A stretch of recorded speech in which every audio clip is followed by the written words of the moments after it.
светот, барем од оние што сум ги посетила до сега, дека Сан Диего, мислам дека за секогаш ќе ми остане во срцето и дека ќе најдам еден ден начин за да се вратам назад заради тоа што се во градот е буквално феноменално и дека Париз е градот кој што никогаш веќе не би го посетила, без разлика што сите се заљубени во него, тоа е еден од, барем за мене, не знам, најнеубавите градови кои што сум ги видела.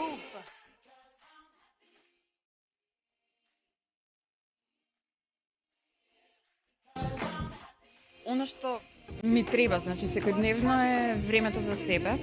Колку и да ми е денот исполнет, секогаш морам да најдам малку време кое што ќе го одвојам за моите потреби и тогаш најмногу сакам да влезам во автомобилот и да возам, заради тоа што ме опушта и во тој момент само слушам музика и не мислам буквално на ништо. Зависна сум од телевизиски серии, американска продукција да се разбереме.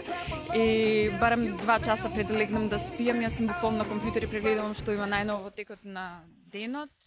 Наоѓам време за читање книги кои што исто така ме опуштаат, ме носат во некое друго време, на некое друго место и сакам тоа да го правам. Многу сакам да фотографирам луѓе, ситуации, значи не се тоа некои уметнички фотографии, меѓутоа буквално нешто што ќе видам пред себе да го сликам и да го споделам со моите пријатели, заради тоа што сум зависна од мојот телефон, од виберот, од